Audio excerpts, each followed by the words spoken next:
tous, alors aujourd'hui on se retrouve pour une nouvelle vidéo sur Boruto Naruto Next Generation et pour ce faire j'ai pu me faire un nouveau cosplay. Alors pas vraiment nouveau, c'est tout simplement plusieurs éléments de quelques cosplays que j'ai mis pour faire la version anime de Sarada. Donc bien évidemment il me manque la mitaine qu'elle a à l'autre main, mais j'ai essayé de faire au mieux. Bon, bien sûr il n'y a pas le blanc qu'elle a en doublure sur son vêtement puisque c'est mon vêtement de Sarada basique. J'ai fait ça pour changer un petit peu de l'ordinaire, pour changer de mes cosplays, que vous puissiez voir autre chose aussi, un peu de diversité sur ma chaîne. Et donc aujourd'hui on se retrouve pour le scan numéro 19 qui s'appelle les marionnettes. On commence le scan donc avec Boruto qui va partir et sa team qui vont partir du laboratoire du professeur pour pouvoir aller voir Konamaru. Je le répète, son père lui avait demandé d'aller voir Konamaru parce que c'était l'équipe de Konoha qui est la plus près de là où il se trouve. Donc je ne peux pas m'empêcher de prévoir toutes les éventualités. Je vous confie le professeur Katasuke et Shamaru. Donc en fait ils vont partir avec donc, le professeur Katasuke et Shamaru qui est donc le chien du clan Akiba.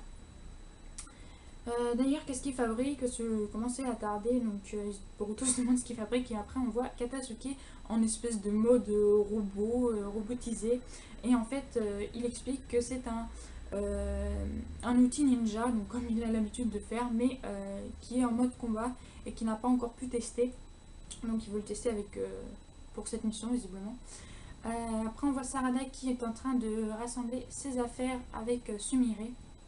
Et Sumire qui lui pose une question très étrange et qui lui dit Sarada, tu n'es pas intéressée par Boruto? Et Sarada qui lui dit bah non, bien sûr que non. Ah, je vois, moi il m'intéresse. Alors cette scène a fait polémique entre les fans de Borusumi et Borusara. Moi personnellement, comme je l'ai déjà dit dans mes autres vidéos, je préfère le Borusara, mais pour l'instant ce ne sont que des gosses, donc je ne me pose pas trop en oh faut qu'ils finissent ensemble tout de suite et tout. Non, c'est pas ce qui m'intéresse de toute façon dans l'histoire de Naruto, même si j'ai été longtemps fan du Naruhina et que j'ai été très contente quand ils sont finis ensemble. Là néanmoins ça me fait toujours plaisir quand je vois ce genre de scène. Et donc il y a des gens qui pensent, je vais regarder un petit peu sur les réseaux sociaux, le scan est sorti le 25 décembre, donc ça commence à dater quand même. Il y a des gens qui disent oui, Sumire est juste là pour aider Sarada à dévoiler ses sentiments à Boruto. Il y en a d'autres qui disent ouais, Sumire, on sait enfin qu'elle est intéressée par Boruto, donc c'est qu'elle lui plaît, patati patata. Moi très franchement, cette scène, j'en prends pas trop d'importance. Ça met du challenge, un peu une rivalité amoureuse je pense. Mais bon, Sarada elle dit qu'elle n'est pas intéressée. Or on l'a vu clairement rougir quand Boruto s'approchait trop près d'elle, et vice versa, Boruto rougissait quand Sarada s'approchait trop de lui.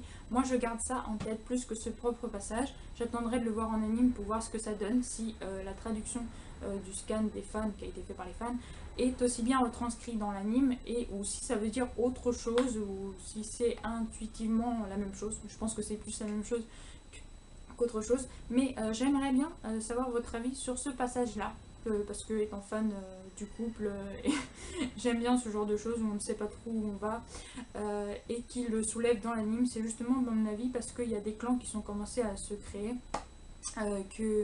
qu'ils ont voulu jouer là-dessus les auteurs, et pourquoi pas, moi je trouve ça plutôt sympa et puis ça donne du suspense à l'histoire. Donc voilà, Sarada qui part. Fais attention à toi et veille bien sur Boruto et sur les autres. Donc voilà, après ils s'en vont et il n'y a pas de doute, c'est bien d'ici, il y a eu un sacré bazar. Il y a plein de personnes étendues au sol, ça n'a pas l'air d'être une victime de crash. On dirait qu'il y a eu un affrontement, donc là ils se sont retrouvés là où Konamaru avait combattu, et je le rappelle, la dernière fois qu'on l'avait vu, il était avec son collègue qui s'était fait attaquer par une personne qu'on ne connaît pas. Et là il découvre que il y a plein de marionnettes étendues au sol, donc Konamaru aurait réussi à s'échapper. Le maître les a battus, on ne sait pas, mais il n'est pas ici, c'est des marionnettes, il doit y avoir un ninja marionnettiste, le maître peut être parti à sa poursuite. Ça alors, vous voyez, c'est remarquable. Et professeur, n'oubliez pas les raisons pour lesquelles vous êtes ici, d'accord? Désolé Boruto, je suis un peu trop exalté. Le professeur qui fouille le navire. Cette boîte, qu'est-ce que ce serait? Et puis là, tout d'un coup, on voit une des marionnettes qui se lève tout d'un coup. Donc Boruto qui esquive le coup qui vient de lui être donné et qui attaque par sa foudre.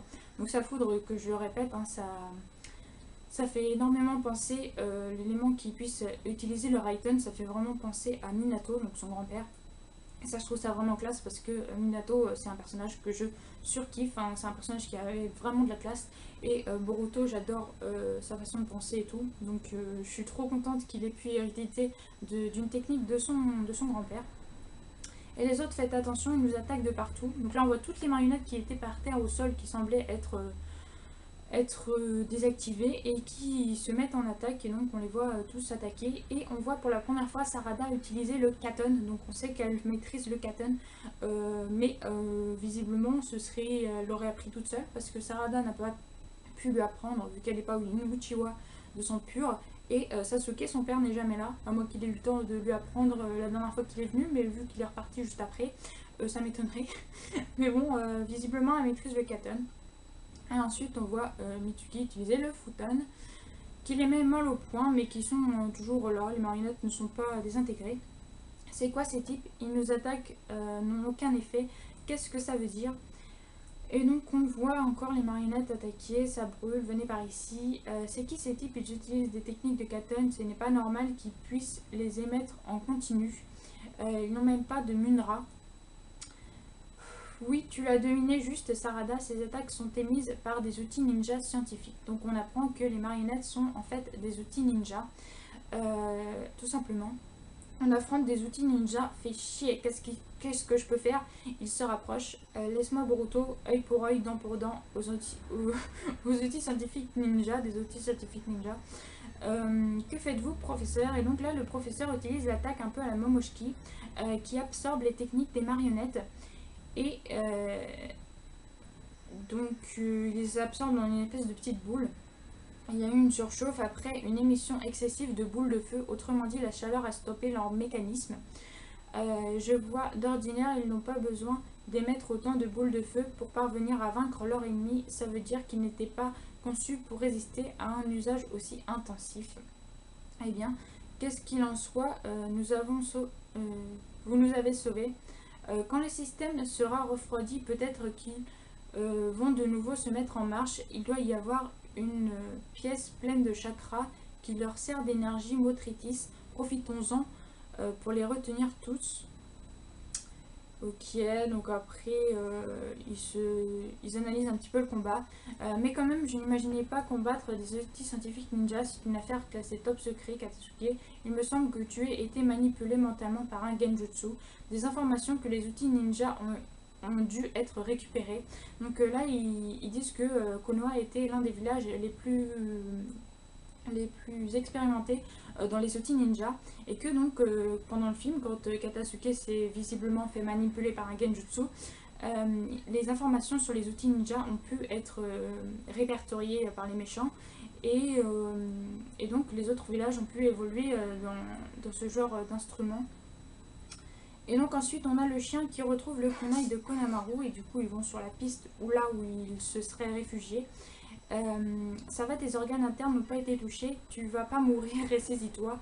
Donc Boruto qui arrive et Konamaru qui est sur ses gardes, qui ne s'attendait pas que son équipe aille le rejoindre. Qu'est-ce qui s'est passé, professeur? Avez-vous vu la grande boîte de notre état, le bord de l'aéronef? Oui, c'est sûrement son contenu qui est dans la clé de cette affaire. Quand j'ai découvert la boîte, elle était déjà vide, mais j'ai téléchargé ce qui était dans la boîte de données. C'est très intéressant. Et donc là, tout d'un coup, dans la même grotte que Boruto vient d'arriver pour retrouver Konamaru et son coéquipier, je veux bien que tu m'en dises davantage. On a Ao qui arrive sur le champ.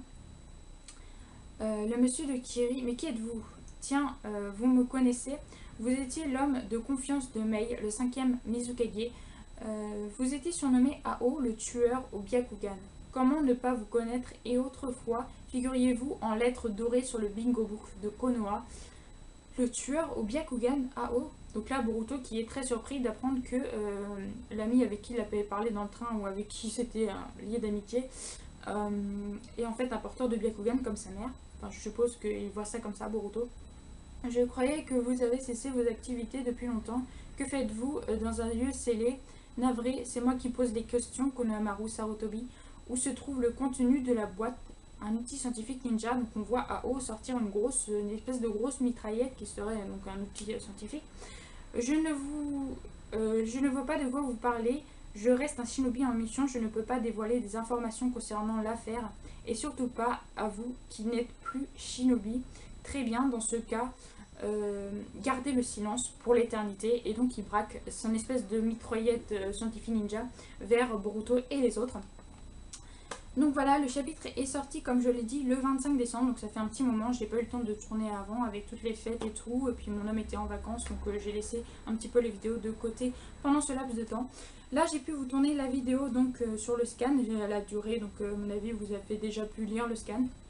Donc moi ce que j'en pense, c'est que bon, Ao, fidèle à lui-même, de toute façon dans Naruto, ce n'était pas forcément un allié de Konoha, c'était quelqu'un, déjà il me semble qu'il a volé un Byakugan, je peux me tromper, je me rappelle plus trop comment il a eu le Byakugan, mais en tout cas c'était pas un personnage très très aimé, et moi je ne l'appréciais pas, je me demandais juste pourquoi il avait un Byakugan, parce que moi j'adorais les membres du clan Hyuga. Néanmoins, comme je l'avais dit, je trouve ça ingénieux aux auteurs d'avoir mis Ao, qui est un porteur du Byakugan dans l'histoire de Boruto, qui semble être porté plus sur le Byakugan, vu que Naruto s'était plus porté sur le Sharingan. Après, c'est que mon avis. On voit bien que les outils ninja ont remplacé toute la technologie, toute la performance des attaques des ninjas dans la génération de Boruto. À mon avis, l'histoire va beaucoup porter sur les outils ninja depuis le début du scan, surtout. On voit beaucoup d'outils ninja. Après le film, à mon avis, dans l'anime, ça sera exactement pareil. C'est dommage.